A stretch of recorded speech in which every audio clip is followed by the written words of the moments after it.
નમસ્કાર, પ્રણામ, સ્વાગત છે તમારું એક નવા વિડીયોમાં। મિત્રો, આજની કહાની પારિવારિક અને ખૂબ જ સમજવાલાયક કહાની બનવાની છે, તો તમને વિનંતી છે કે આ કહાની અંત સુધી ધ્યાનથી સાંભળજો અને જો પસંદ આવે તો લાઈક કરી બની શકે તો તમારા મિત્રો સાથે શેર કરજો। અને જો તમે આવી જ પારિવારિક અને જ્ઞાનવર્ધક વાર્તાઓ સાંભળવાનું પસંદ કરતા હોય તો આ ચેનલને સબસ્ક્રાઇબ જરૂરથી કરજો, જેનાથી અમારા આવનારા નવા વિડીયોની માહિતી તમારા સુધી સૌથી પહેલા પહોંચે। અને કોમેન્ટ બોક્સમાં સાચી શ્રદ્ધાથી હર હર મહાદેવ જરૂરથી લખી દેજો, જેથી ભગવાન ભોલેનાથની કૃપા આપણા સૌ પર નિરંતર બની રહે। તો ચાલો મિત્રો, શરૂ કરીએ આજની કહાની। વૃદ્ધાવસ્થામાં 4 વાતો હંમેશા યાદ રાખજો, તો તમારે વૃદ્ધાવસ્થામાં દુઃખી થવાનો વારો નહીં આવે। હાલના સમયે આપણે ભલે યુવાન હોઈએ, પરંતુ વૃદ્ધાવસ્થા ક્યારે આવી જાય એ કોઈને ખબર જ નથી રહેતી। અમીર હોય કે ગરીબ હોય, પરંતુ વૃદ્ધાવસ્થા દરેક વ્યક્તિએ આવે જ છે। કદાચ આપણે ચતુર હોઈએ અથવા મૂર્ખ હોઈએ, પરંતુ દરેક વ્યક્તિએ એક દિવસ તો વૃદ્ધ થવું જ પડશે। તો મિત્રો, વૃદ્ધાવસ્થામાં 4 બાબતો એવી હોય છે જે આપણે હંમેશા યાદ રાખવી જોઈએ। તો આપણે આ 4 બાબતોને યાદ રાખી લઈશું, તો આપણે વૃદ્ધાવસ્થામાં કોઈ પણ પ્રકારના દુઃખનો સામનો નહીં કરવો પડે। તો ચાલો મિત્રો, કઈ એ 4 બાબતો છે એ આજે આપણે એક કહાની દ્વારા સાંભળીએ। તો મિત્રો, ઘણા સમય પહેલાની વાત છે। એક નાનકડા ગામડામાં એક યુવાન રહેતો હતો, અને આ વ્યક્તિ ખૂબ જ અમીર હતો। ધનવાન હોવાને કારણે તેમના ઘણા બધા ધંધાઓ હતા, અને તેનો વેપાર દૂર દૂર સુધી ફેલાયેલો હતો। આ વ્યક્તિએ એના વેપારમાંથી ઘણી બધી કમાણી કરી લીધી।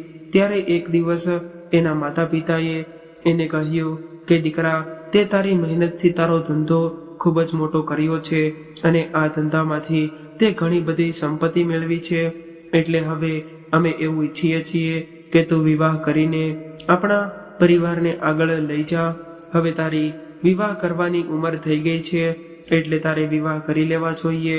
પોતાના માતા પિતાની આ વાત સાંભળીને આ વ્યક્તિએ કહ્યું કે હજુ તો મારે ઘણા બધા પૈસા કમાવાના છે, મારે મારા જીવનમાં ઘણી બધી સફળતા પ્રાપ્ત કરવાની છે, અને તમે મારા માટે એવું ઈચ્છો છો કે હું વિવાહ કરીને ઘરના કામોમાં ફસાઈ જાઉં? નહીં પિતાજી, હજુ હું અત્યારે વિવાહ કરવા નથી માંગતો। પહેલા હું મારા સપનાઓ પૂરા કરીશ, ત્યારબાદ વિવાહ વિશે વિચારીશ। ત્યારે એના માતા પિતાએ સમજાવ્યો કે દીકરા, વિવાહ કરવા એ તો દરેક મનુષ્યનું કર્તવ્ય હોય છે, અને દરેક મનુષ્યએ વિવાહ કરવા જ પડે છે, કારણ કે વિવાહ કર્યા બાદ બાળકનો જન્મ થાય છે, અને બાળકના જન્મ બાદ જ તેના વંશનો વિકાસ થાય છે। પરંતુ ઘણા લોકો એવું વિચારે છે કે જો આપણે વિવાહ કરી લઈએ તો આપણા ઉપર જવાબદારીઓ વધી જશે, અને ખર્ચા વધશે, આપણી સ્વતંત્રતા ખતમ થઈ જશે, આપણા ઘરમાં આવનારી છોકરી આપણા પર બોજ બનીને જશે। પરંતુ એવું નથી હોતું। વિવાહ કરવા એ જીવનની એક જરૂરિયાત હોય છે, અને આપણી પત્ની જ હંમેશા આપણા સુખ દુઃખમાં આપણી સાથે ઊભી હોય છે। જેવી રીતે ચાલવા માટે આપણે ખોરાકની જરૂર પડે છે, એવી જ રીતે આપણો વંશ આગળ વધારવા માટે વિવાહ એ પણ આપણા માટે ખૂબ જ જરૂરી છે, કારણ કે આપણા સુખ દુઃખમાં દરેક પરિસ્થિતિમાં આપણી પત્ની જ આપણી સાથે હોય છે। જ્યારે આ પુત્રએ એના પિતા પાસેથી આવા શબ્દો સાંભળ્યા, ત્યારે તેણે કહ્યું કે પિતાજી, તમે જે કહો છો એ સાચું છે। હવે મને સમજાઈ ગયું કે મારે હવે વિવાહ કરી લેવા જોઈએ, એટલે તમે મારા માટે કોઈ સારી છોકરી શોધવાનું શરૂ કરી દો। જ્યારે તમને કોઈ સંસ્કારી છોકરી મળી જાય, ત્યારે હું તમારી પસંદગીની છોકરી સાથે વિવાહ કરી લઈશ। પોતાના પુત્રની આવી વાત સાંભળીને માતા પિતા ખૂબ જ ખુશ થઈ ગયા, અને બીજા જ દિવસે તેઓ આજુબાજુના ગામમાં જઈને તેના પુત્ર માટે છોકરી શોધવા લાગ્યા। થોડા દિવસો બાદ માતા પિતાએ એક છોકરી પસંદ કરી લીધી, અને એ છોકરી ગમી ગઈ, એટલે એણે તરત જ પંડિતજીને ફોન કરીને વિવાહની તારીખ નક્કી કરી લીધી। અને સંબંધ નક્કી કર્યા બાદ માતા પિતાએ એના પુત્રના વિવાહની તૈયારી શરૂ કરી દીધી। હવે થોડા દિવસો બાદ વિવાહનો દિવસ પણ નજીક આવી ગયો હતો, એટલે દૂર દૂરથી એના તમામ સગા સંબંધીઓ એના ઘરે આવી ગયા હતા અને ધૂમધામથી પોતાના પુત્રના વિવાહ કરાવ્યા. અને હવે એની નવી પુત્ર વધુ તેના ઘરે આવી ગઈ હતી. એની પુત્ર વધુ ખૂબ જ સુંદર અને સંસ્કારી છોકરી હતી, એટલે એનો પુત્ર પણ ખૂબ જ ખુશ હતો અને માતા પિતા પણ ખૂબ જ ખુશ હતા. હવે આવી રીતે એનું જીવન ધીમે ધીમે પસાર થવા લાગ્યું અને ધીમે ધીમે સમય વીતવા લાગ્યો. માતા પિતાની ઉંમર વધવા લાગી હતી. સમયની સાથે તેઓ બંને વૃદ્ધ થવા લાગ્યા. એક દિવસ માતા પિતાએ તેના પુત્ર અને પુત્રવધૂને પોતાની પાસે બોલાવ્યા અને એને સમજાવીને કહ્યું કે તમે બંને અમારી વાત ધ્યાનથી સાંભળજો. ત્યારબાદ તેમણે જણાવ્યું કે તમારે બંનેએ હંમેશા એકબીજાની સાથે રહેવું જોઈએ અને કોઈ પણ સંજોગોમાં એકબીજા સાથે દગો ન કરવો જોઈએ. એકબીજાએ તમને દુઃખ થાય એવું કોઈ પણ કામ ન કરવું જોઈએ અને તમારે હંમેશા બીજાને લોકોને બને એટલી મદદ કરવી જોઈએ, કારણ કે મદદ કરવાથી કોઈ ક્યારેય ગરીબ નથી બનતું, પરંતુ જે લોકો મદદ કરે છે તે વધુ ઊંચાઈ સુધી પહોંચે છે. જ્યારે તેના પુત્ર અને પુત્રવધૂએ માતા પિતાના આવા શબ્દો સાંભળ્યા ત્યારે તેઓ બંનેએ કહ્યું કે તમે ચિંતા ન કરતા, તમે જે માર્ગે ચલાવવાની સલાહ આપી રહ્યા છો અમે ચોક્કસપણે તેનું પાલન કરીશું. અમે બંને પતિ પત્ની તમારા જણાવેલા સિદ્ધાંતોને અનુસરીને તમારું જીવન જીવીશું. મિત્રો, આવી રીતે તેઓ એનું જીવન સાથે રહીને વ્યતીત કરી રહ્યા હતા. ધીમે ધીમે એનો પુત્ર સમયની સાથે વધુ આધુનિક અને ધનવાન બનતો ગયો અને એના માતા પિતા હવે વૃદ્ધ થઈ ગયા હતા. માતા પિતાના વાળ પણ સફેદ થઈ ગયા હતા. એનું શરીર દુબળું અને પાતળું થઈ ગયું હતું અને ઘણીવાર એવું જોવા મળે છે કે માણસ મોટા થયા બાદ એનો સ્વભાવ ચીડાયો થઈ જાય છે.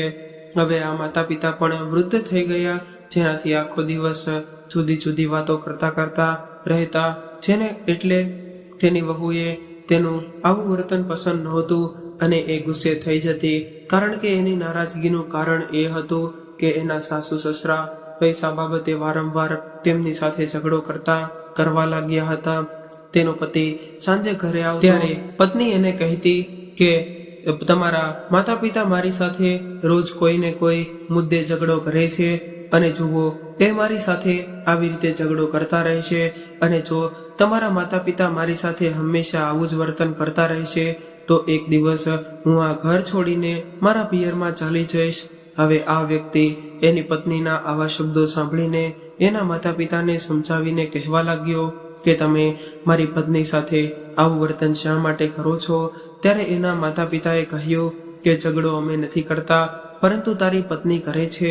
આવી રીતે બંને એકબીજા પર દોષારોપણ કરવા લાગ્યા અને જેમ તેમ કરીને પુત્ર એના માતા પિતાને સમજાવીને કોશિશ કરવા લાગ્યો, પરંતુ એના માતા પિતા તો વૃદ્ધ થઈ ગયા હતા અને વૃદ્ધાવસ્થાના લીધે તેમની યાદશક્તિ પણ કમજોર થઈ ગઈ હતી, એટલે એ લોકો કોઈ પણ વાત થોડા સમય બાદ ભૂલી જતા હતા.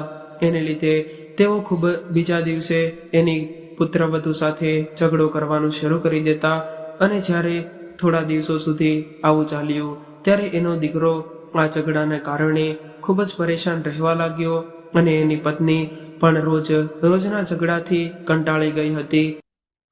આવું વર્તન સહન કર્યું, પરંતુ હવે જ્યારે એની ધીરજ ખૂટવા લાગી ત્યારે એક દિવસ એની વહુ પોતાના પતિનું ઘર છોડી અને એના માતા પિતાના ઘરે ચાલી ગઈ. જ્યારે આ યુવતીના માતા પિતાએ એને એકલી આવેલી જોઈ એટલે એના માતા પિતા એને પૂછવા લાગ્યા કે શું વાત છે દીકરી, તું એકલી કેમ આવી છો અને તારી સાથે અમારા જમાઈ કેમ ન આવ્યા? ત્યારે આ છોકરીએ સસરાના ઘરે બનેલી આખી ઘટના માતા પિતાને જણાવી દીધી. ત્યારે એના માતા પિતાએ કહ્યું કે દીકરી, તારે તારા પતિને આ વાત કરવી જોઈએ.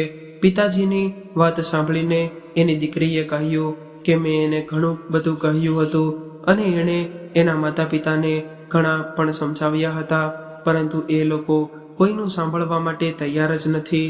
કોઈ પણ એને સમજાવે એનાથી એમના કોઈ પણ ફરક પડતો નથી. કોઈક એને સમજાવે તો થોડો સમય ઠીક રહે છે અને ત્યારબાદ એવી જ રીતે રોજ ઝઘડા કરવા લાગે છે અને આ ઝઘડાને કારણે મારી જિંદગી નર્ક સમાન બની ગઈ છે અને મારી જિંદગી દિવસે ને દિવસે બગડી રહી છે. એટલે પિતાજી, આજે હું મારા સાસરિયામાં આ વાત વિશે વાત કરીને એવો નિર્ણય લઈને આવી છું કે જ્યાં સુધી આ બંને વૃદ્ધો મારા ઘરમાં હશે ત્યાં સુધી હું મારા સાસરે પાછી નહીં આવું અને ત્યાં સુધી હું મારા પિયરમાં જ રહીશ. પુત્રની આવી વાતો સાંભળીને તેના માતા પિતાએ એને કહ્યું કે દીકરી, કોઈ પણ છોકરીનો એના માતા પિતાના ઘરે જીવવાનો ગુજારો નથી થતો. જ્યાં સુધી છોકરીના વિવાહ ન થાય ત્યાં સુધી એના માતા પિતાનું ઘર એનું ઘર છે, પરંતુ જ્યારે એના વિવાહ થઈ જાય ત્યારબાદ એના સસરાનું ઘર એની અસલી ઘર બની જાય છે. એટલે દીકરી, તારા સાસરિયામાં મુશ્કેલીઓનો સામનો કરીને તારે જીવન વ્યતીત કરવું જોઈએ. મનુષ્યના જીવનમાં સુખ અને દુઃખ, તેમની પરેશાનીઓ તો આવતી જ હોય છે અને આવી પરેશાનીઓથી આપણે ડરવું ન જોઈએ અને આપણે આપણા દુઃખ અને પરેશાનીઓ સહન કરીને આપણા જીવનમાં આગળ વધવું જોઈએ અને તારી સાથે તારા સાસરિયાને પણ આગળ લઈ જવા જોઈએ. અને તને તો ખબર છે કે તારા સાસુ સસરા હવે વૃદ્ધ થઈ ગયા છે અને વૃદ્ધ લોકો કંઈ પણ કહી શકે છે. તારે એની વાત પર ધ્યાન ન આપવું જોઈએ. ત્યારબાદ આ છોકરી એના માતા પિતાને કહેવાનું ચાલુ કર્યું કે હું તમારી વાત સાથે સહમત છું, પરંતુ હું ક્યાં સુધી સહન કરી શકું. હું એ લોકોના ઘરે કામ સમયસર કરું છું, છતાં પણ તેઓ મારી સાથે ખરાબ વર્તન કરે છે અને દરેક પ્રકારના મેણા ટોણા મારીને મને હેરાન કરે છે. એટલું જ નહીં, પરંતુ તેઓ મારા વિશે લોકોને અલગ અલગ રીતે વાતો કરે છે. તેઓ લોકોને એવું કહે છે કે અમારી વહુની વર્તણૂક સારી નથી, અમારો દીકરો આટલું કમાય છે છતાં પણ એમને ખાવા માટે કંઈ આપતી નથી. એ લોકો ગામના લોકો સાથે આવી વાતો કરે છે અને હંમેશા મેં બનાવેલા ભોજનમાં કંઈક ને કંઈક દોષ દેખાતા રહે છે. એ લોકો એવું કહે છે કે અમારી પુત્રવધૂને સારું ભોજન બનાવતા પણ નથી આવડતું અને અમને લોકોને સમયસર જમવાનું પણ નથી આપતી, જેને કારણે અમે બંને સમય પહેલા જ વૃદ્ધ થઈ ગયા છીએ અને ગામના લોકો પણ એની વાતો સાચી માની લે છે. આવી પરિસ્થિતિમાં તમે મને કહો કે મારે એને કેવી રીતે મદદ કરવી જોઈએ અને હું એને ભોજન કેમ ન આપું, હું એને ભૂખ્યા શા માટે રાખું.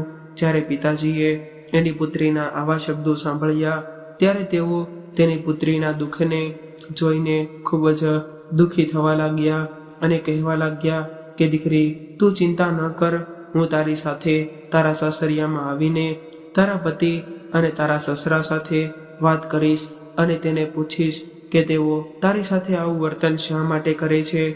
બીજા જ દિવસે આ છોકરીના માતા પિતા તેની દીકરીને સાથે લઈને તેના સાસરિયામાં આવ્યા અને એને સાસરિયામાં એના જમાઈ તો ન મળ્યા, પરંતુ એના સાસુ સસરા મળ્યા. ત્યારબાદ આ છોકરીના પિતાએ એના સાસુ સસરાને સમજાવવાની કોશિશ કરી. સાસુ સસરા બંને તો વૃદ્ધ હતા અને એનામાં સમજદારી નામની કોઈ ચીજ હતી નહીં. ઉલટાનું તે બંનેએ છોકરીના માતા પિતાને ખરી ખોટી સંભળાવી દીધી. છોકરીના માતા પિતાએ એને ઘણું સમજાવ્યું, પરંતુ કોઈ ઉકેલ ન આવ્યો. જ્યારે વાતચીતથી કોઈ ઉકેલ ન આવ્યો ત્યારે છોકરીના માતા પિતા એની પુત્રીને એની સાથે લઈને દુઃખી હૃદય સાથે એના ઘરે પાછા ફરવા લાગ્યા. પાછા ફરતી વખતે તેઓને એક સાધુ મહારાજને એના હાથમાં એક કમંડળ હતું અને એના લાંબા વાળ સંપૂર્ણ સફેદ હતા અને લાંબી દાઢી અને એના ચહેરા પર એક અલગ જ ચમક હતી. જ્યારે આ છોકરીના માતા પિતા આ સાધુ પાસે પહોંચ્યા ત્યારે એને ખબર પડી કે તે એક સિદ્ધ સંન્યાસી છે. એના ચહેરા પર એક અલગ જ દેખાવ હતો, એના ચહેરા પર એક અલગ જ બુલંદ અવાજ હતો. એનું તેજ જોઈને છોકરીના માતા પિતા એને પ્રણામ કર્યા અને એના ચરણોમાં જઈને બેસી ગયા. ત્યારે આ સાધુ મહારાજે એને પૂછ્યું કે મને તમારા ચહેરા પર કોઈ સમસ્યા દેખાઈ રહી છે. ત્યારે આ છોકરીના પિતાએ કહ્યું કે હા મહારાજ, હું ખૂબ જ મોટી મુશ્કેલીમાં છું, મને કાંઈ સમજાતું નથી કે હું શું કરું. ત્યારબાદ સાધુ મહારાજ કહેવા લાગ્યા કે તારે જે કોઈ પણ તકલીફ હોય તે તું મને સ્પષ્ટપણે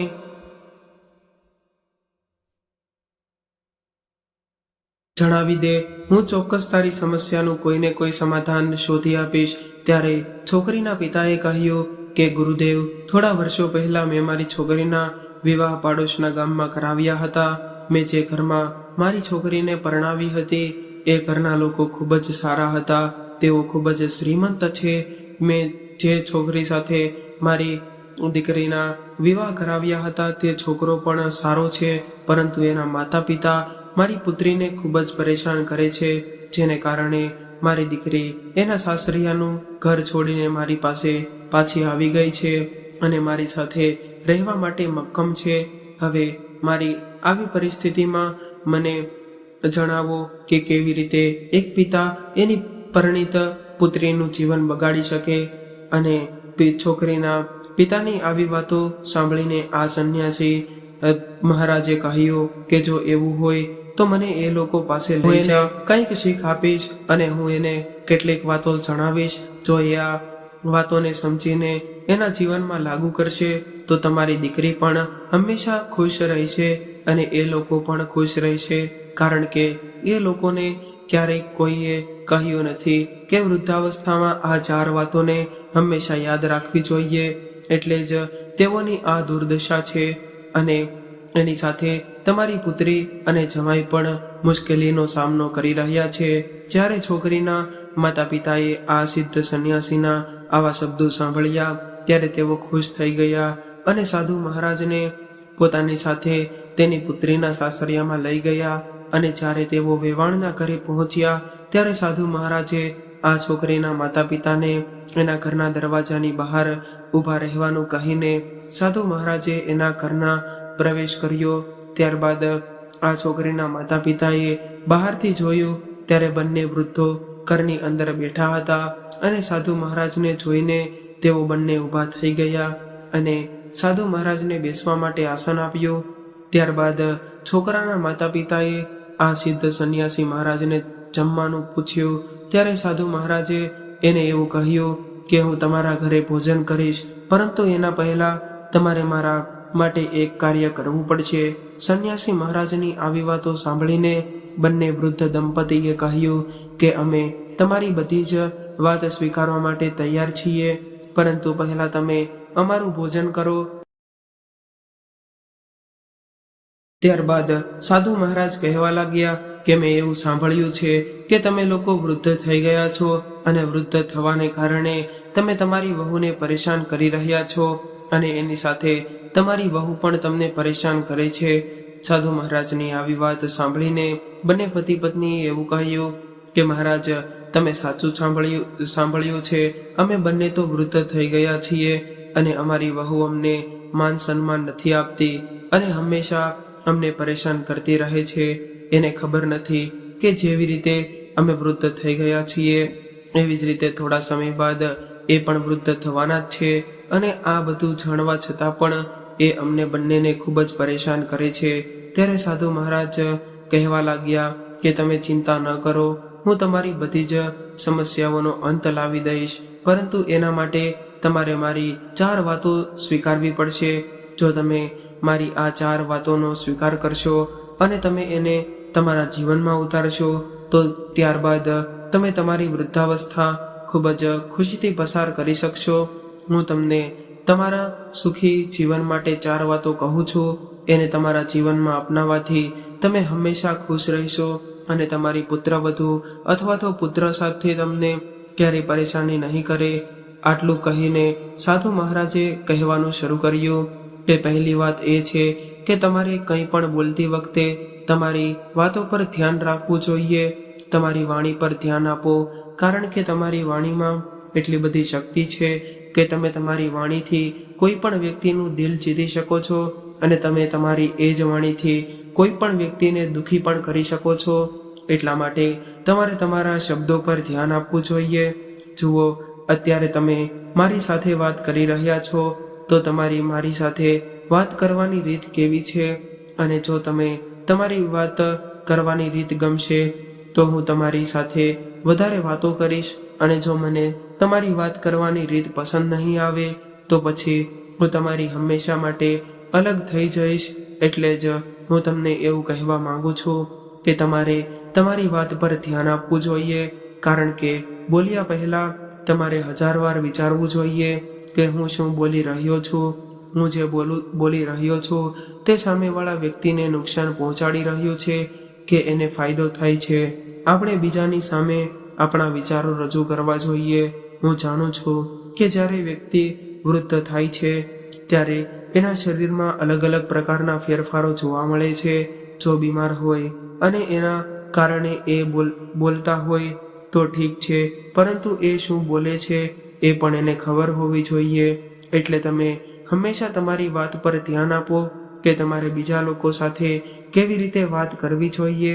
બંને વૃદ્ધ દંપતીએ જ્યારે સાધુ મહારાજના આવા શબ્દો સાંભળ્યા ત્યારે તેઓ બંને ગુરુદેવને કહેવા લાગ્યા કે ઠીક છે મહારાજ, આજથી અમે બંને પતિ પત્ની પોતપોતાની તમામ બાબતો પર ધ્યાન આપીશું.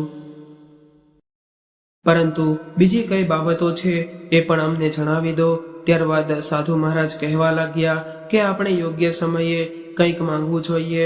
જેમ કે જો તમને ભૂખ લાગી હોય અને એ સમયે તમારી પુત્રવધુ ભોજન બનાવી રહી હોય અને જો ભોજન હજુ તૈયાર ન થયું હોય તો એવા સમયે એની પાસે ભોજન માંગશો તો એ તમને ક્યાંયથી ભોજન આપી શકશે.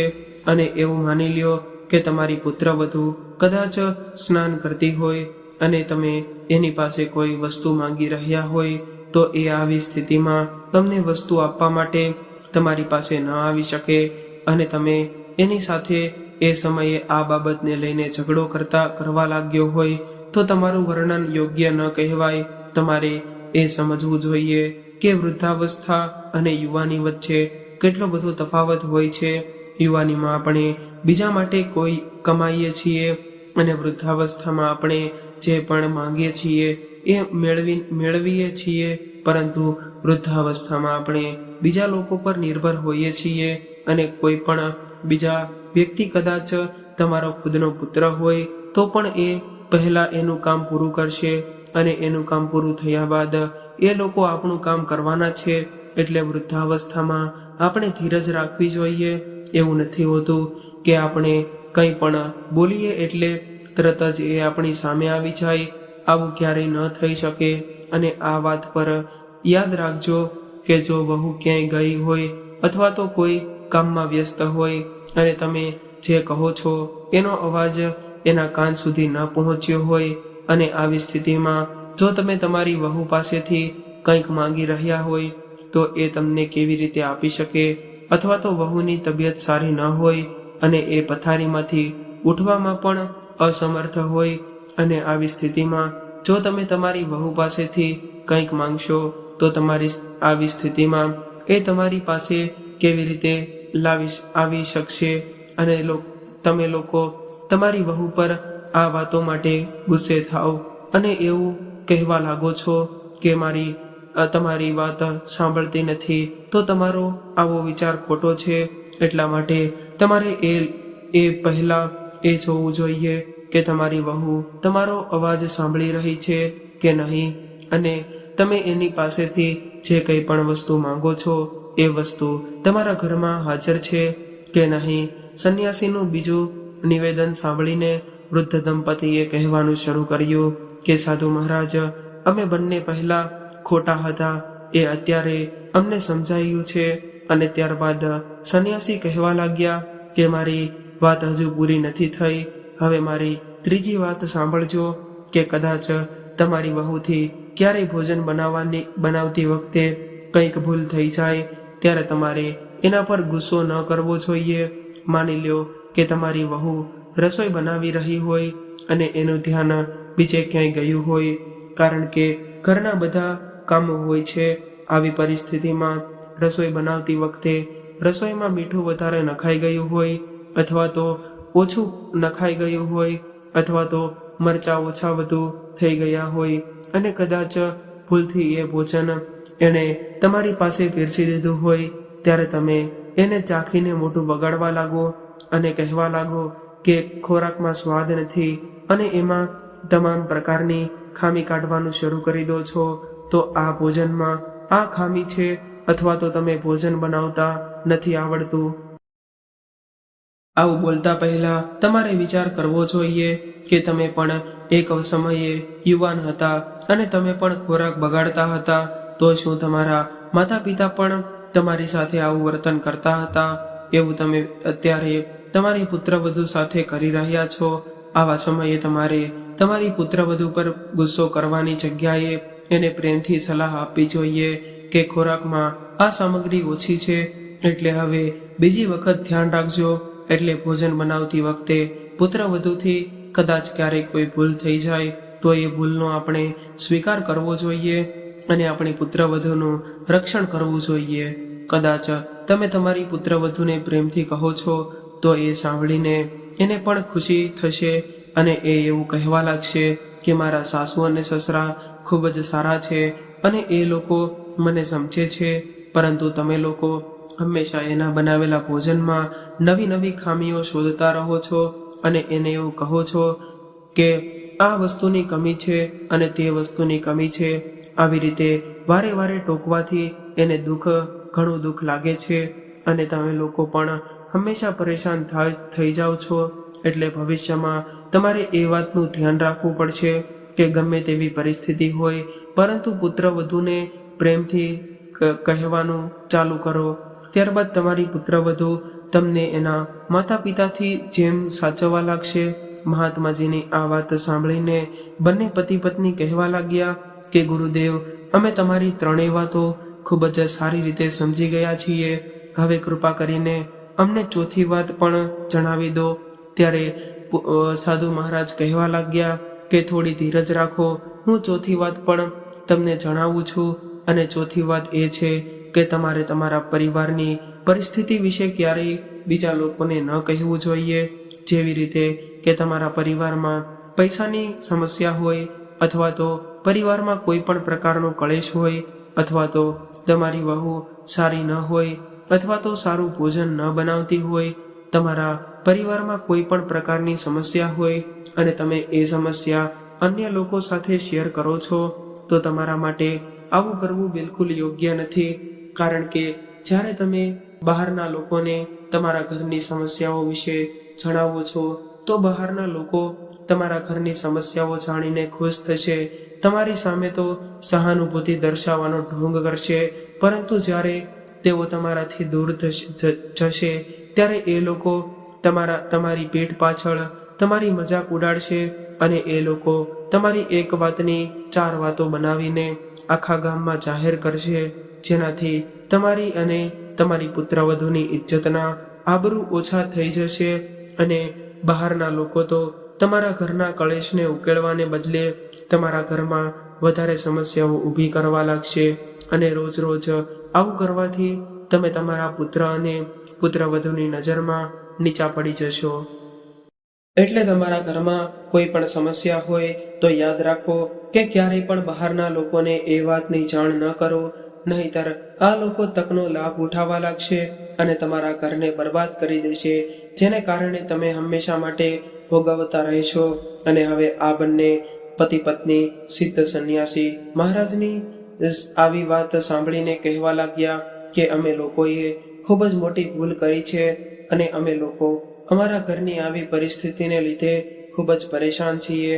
અમે તો ગામમાં આવી જ વાતો કરી હતી કે અમારી વહુ અને અમને સમયસર ખાવાનું નથી આપતી.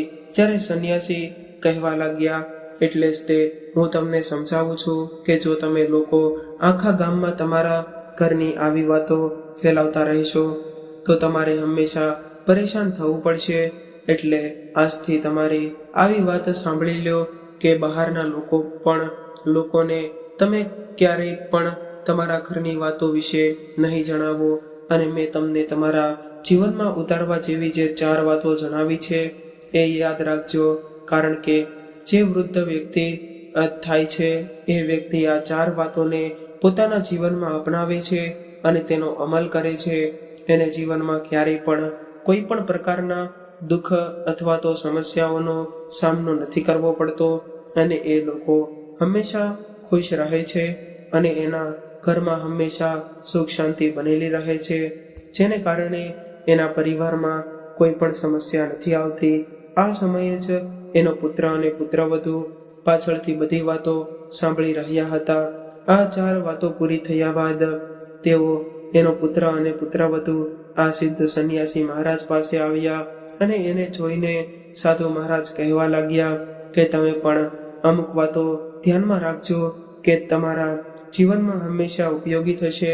આટલું કહીને સાધુ મહારાજ આ બંને પતિ પત્નીને કહેવા લાગ્યા કે દીકરા, આ વાત હંમેશા ધ્યાનમાં રાખજે કે જેના ઘરમાં વૃદ્ધ માતા પિતા હોય છે એ લોકો કદાચ ક્યાંય કહી દે છે તો એ સાંભળીને તેને ખરાબ લાગશે, પરંતુ તમારે એ સમજવું જોઈએ કે એ લોકો વૃદ્ધ થઈ ગયા છે અને વૃદ્ધાવસ્થાને કારણે એની જીભ લપસી જાય છે અને વૃદ્ધાવસ્થામાં એનું મગજ યુવાનીની સરખામણીએ ઓછું કામ કરે છે અને એ પોતે જ જાણતા નથી કે તેઓ શું બોલી રહ્યા છે.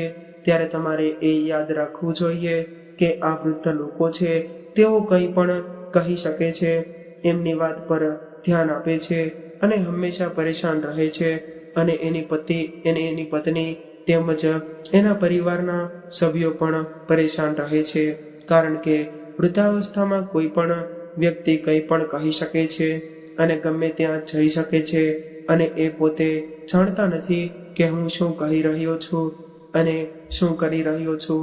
બીજી વાત કે તમારે એ સ્વીકારવું જોઈએ કે તમારા માતા પિતા જો કોઈ પણ તમને ખરાબ કહે છે અથવા તો તમને ફટકારે છે અથવા કંઈ પણ નુકસાનકારક કહે છે, તેમજ દરેક સાથે ઝઘડો શરૂ કરે અથવા તો તમારી પત્નીને કંઈક પણ કહે, ભોજન બરાબર નથી, તમારે એ લોકો જે કહે છે એ સાંભળવું જોઈએ. તમારે એની વાત પર ધ્યાન આપવું જોઈએ. જો એને કોઈ પણ ભૂલના કારણે આપણા બનાવેલા ભોજનમાં કોઈ ઉણપ લાગતી હોય તો તે પહેલા તમારે એને સુધારવી જોઈએ.